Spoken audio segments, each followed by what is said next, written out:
NME News. News that inspires, engages, and enlightens. Heatwave at St. George Bus Terminal.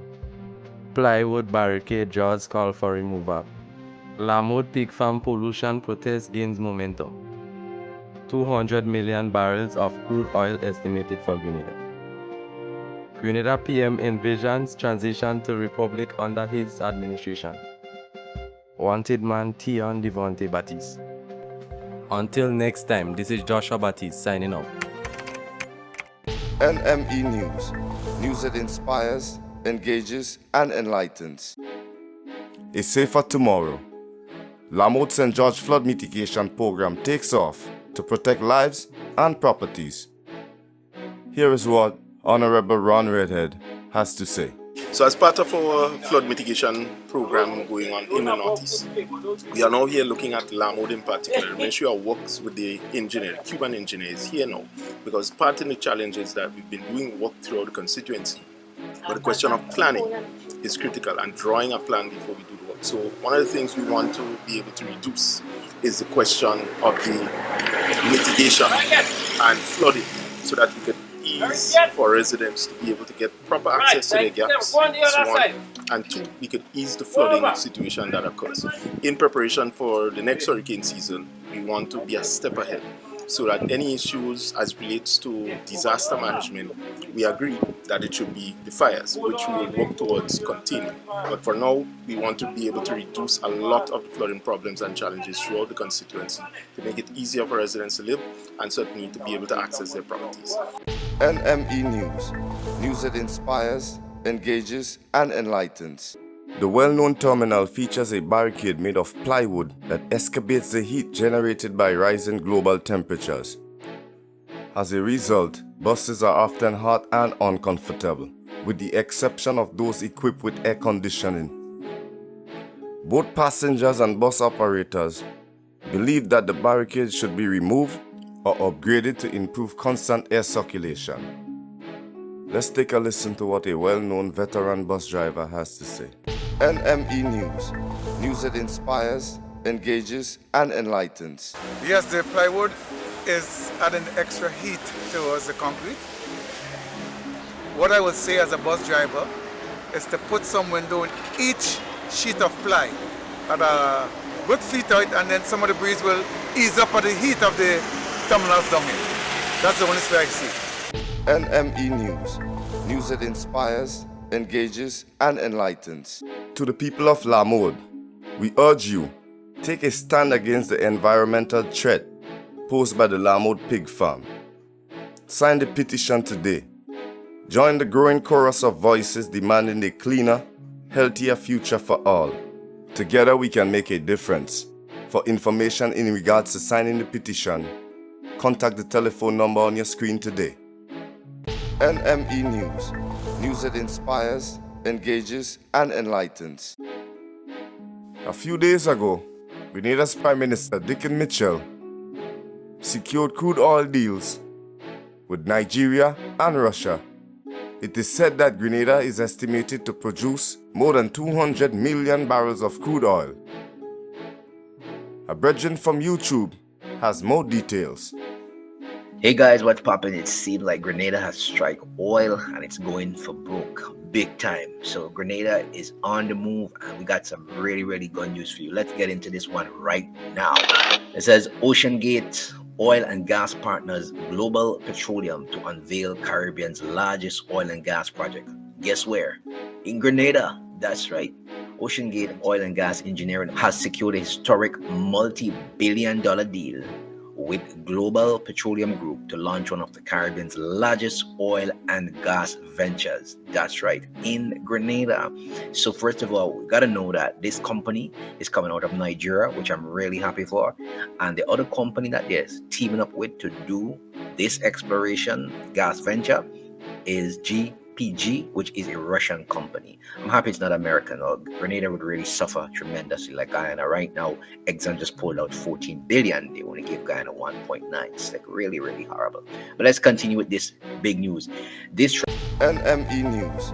News that inspires, engages, and enlightens.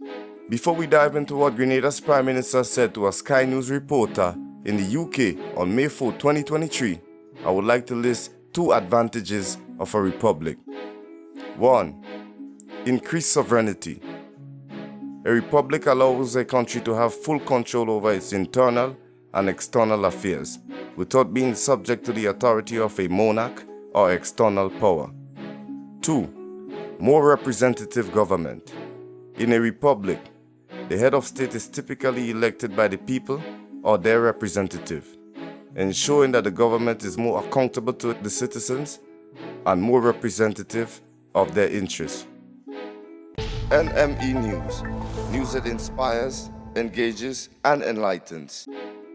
On Thursday, May 4th, 2023, 22:55 UK time, in an interview with Sky News, Canadian Prime Minister Dickon Mitchell spoke about republicanism, the Commonwealth, and the relationship the island has with the UK. It is not an immediate priority for us, he says, citing economic health, social issues as being more current. NME News. News that inspires, engages, and enlightens. Now let's take a look at some of the disadvantages of a republic. 1. Instability and power struggles. The transition to a republic can be unstable, with power struggles between different groups of individuals vying for control, potentially leading to political instability. 2. Loss of national identity. A republic may be led to a loss of national identity and cultural heritage, particularly if the monarchy has been an integral part of the country's history and tradition. And number 3, potential for authoritarianism. A republic can sometimes lead to authoritarianism, where a powerful leader or group consolidates power and undermines democratic institutions, potentially leading to human rights abuses and oppression. Keep in mind, these are general points, and the specific advantages and disadvantages of a republic can vary depending on the country, its history, and its potential context. NME News. News that inspires, engages, and enlightens. What's something people don't know about our potential? I will show you how to get the best out of our unity and strength. We are Grenadians. We stand proud, we stand strong. But why do we have to travel miles for our visa processing? It's time to change that. Enough is enough. We need a visa processing home office right here in Grenada. It's our right, it's our need, it's our future. Join the movement. Share this video, tell your friends, your family, your neighbors. Let's make our voices heard. Together we can bring this change. Call on the government, demand action now. Grenada needs a visa processing home office and we won't wait any longer. Eco Jab Jab stands with you. Stand with us. Share this post now. Together we are unstoppable. Together we will succeed. Grenadians, the power is in our hands. Let's make this happen. For our future, for our country, for us. NME News. News that inspires, engages, and enlightens. Press release. Date: Saturday, 2nd November 2024. Wanted man: Tion Devontae Baptiste. Police are seeking the assistance of the general public in locating Tion Devontae Baptiste, alias Tion Hercules, a 26-year-old resident of Dabo, St. George, and Corinth, St. David.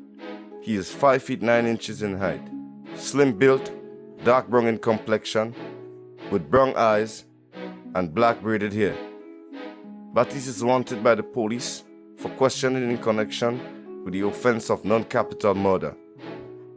Anyone seeing Tion Devontae Baptiste or have information concerning his whereabouts is asked to contact St. David Police Station at 444-6224, CID at 440-3921, Emergency 911, Police Hotline 444-1958, or the nearest police station.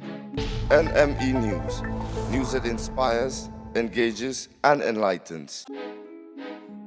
Until next time, this is Nick Mack, signing off.